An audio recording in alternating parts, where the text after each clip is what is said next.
Now, here's a question that polarises opinion, which causes division and gets folks up in arms about the need for labels. What is street photography? Do we really need a definition? And if so, what is it? In this video, I'm going to give you 3 different approaches to street photography. 3 definitions, if you like. But first, a spoiler alert. This isn't the kind of I'm right, you're wrong video. And I'm not going to suggest there's only one way to go. So let's dig a little deeper.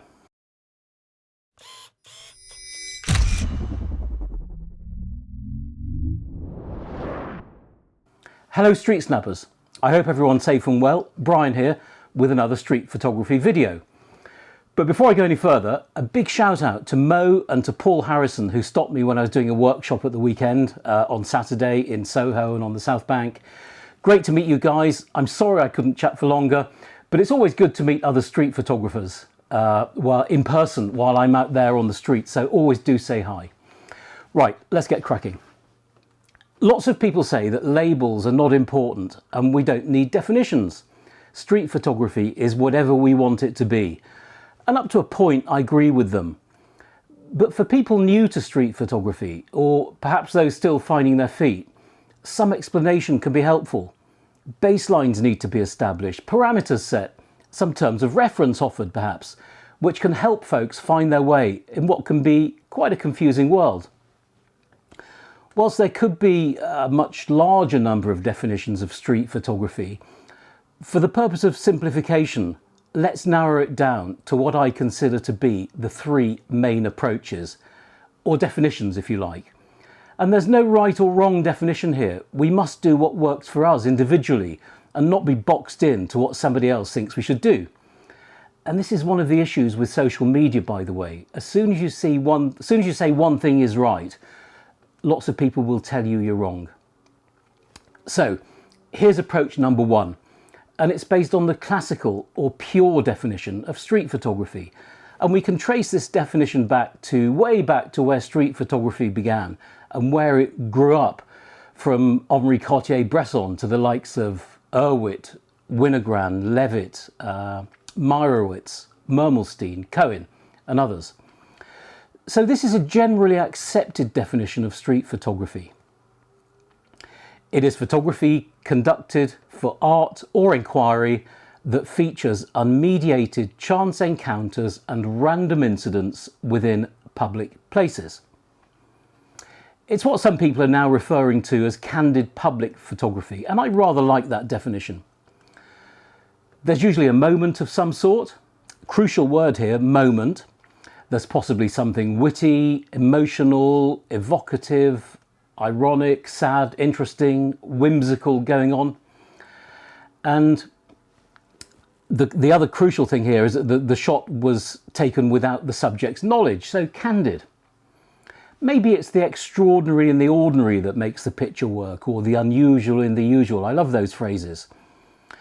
So this is the first of our 3 approaches to street photography, and let's call it an approach based on the moment. The moment. Personally, this is my favourite style of street photography, and it's what makes me get up in the morning.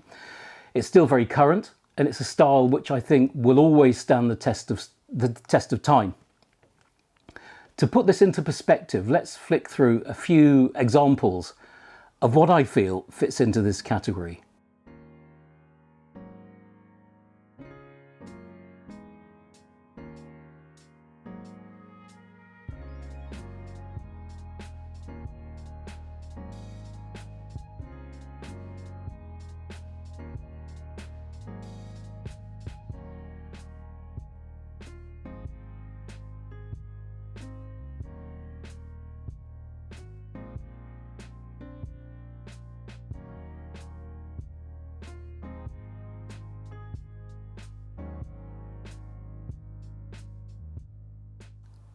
So that's all about the moment.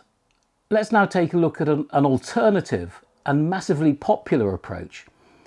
In recent years, a more, shall we say, artistic style has emerged, which I guess traces its roots back to this guy, Saul Leiter. Whereas the street photographers who went before him were more focused on the moment, Leiter based his approach much more on the visual appeal or the look of the image. Maybe the sort of thing you'd like to see hanging on your dining room wall. It has a sort of immediate impact, an element of beauty maybe. There's often not a moment, and the picture may not tell a story, but it's still a valid approach to street photography. And I know some purists would say that this is not street photography, but I would argue that it is. It's just not what you would call classical or pure street photography. And here's an interesting quote from Saul Leiter, which I think sums up his thinking on this.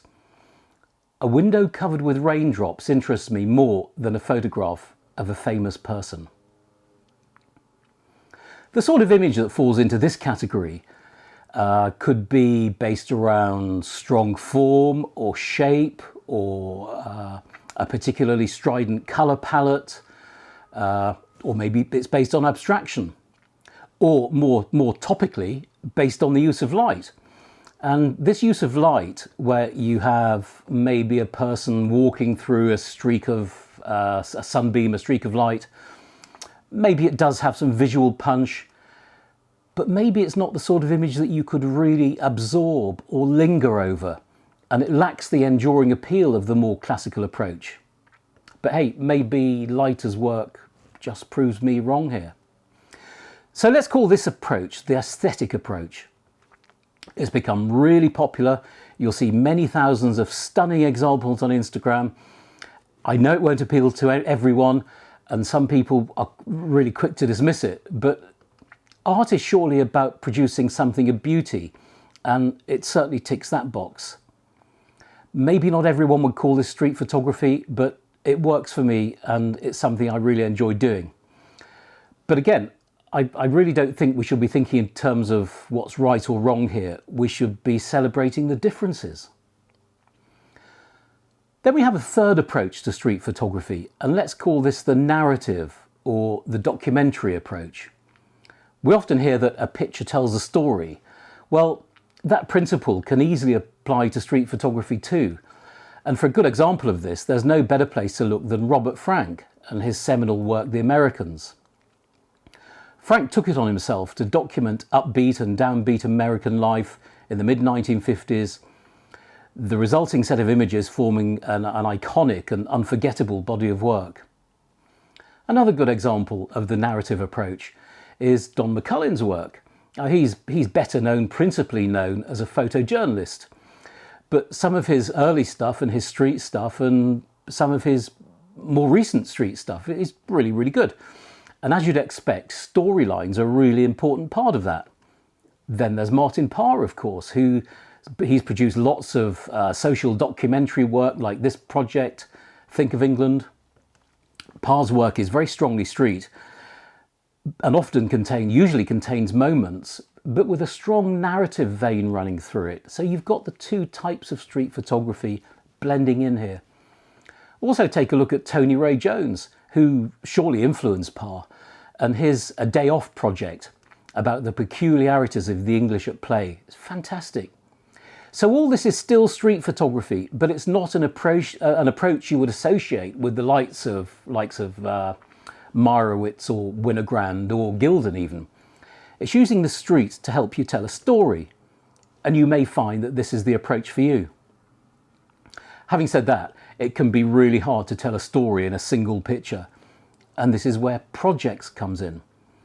And if you're a regular viewer of this channel, you will hear me talk about projects a lot. So take this project of mine, for example, which is all about how the old Soho coexists with the new Soho. It's basically a documentary project, but it contains elements of both the moment and the aesthetic. So I guess this proves the point that these three approaches are not mutually exclusive and they can work together. And on the subject of projects, if you want to find out more about the why and how of undertaking projects, have a look at my earlier video on this topic, and a link should be appearing up here any moment now. So there you have it, three approaches to street photography, based on the moment, or the aesthetic, or the narrative. As I said, these three approaches are not mutually exclusive and needn't work in isolation of each other. There can be crossover. So you could have a project that's very moment-based, but which has a narrative influence. But it's important to understand these different ways of working, and then you can see where you fit in. What style do you like? What draws you to it? Is it something you could comfortably do? And of course, there are numerous other approaches to street photography. I'm not saying these are the only approaches. For example, urban landscapes, street portraits, abstracts perhaps. These are all at the margins of street photography, but they're all part of it. And it's not for me to say what's right or wrong, or even what is valid. I think that labels are often not very helpful, but for people who are trying to make sense of the world of street photography, it's useful to bear these approaches in mind as a baseline that you can build on.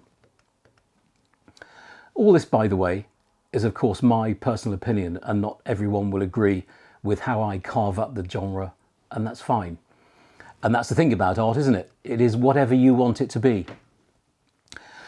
Well, I hope you found this video useful, and as always, I'd love to read your comments below, so don't hold back.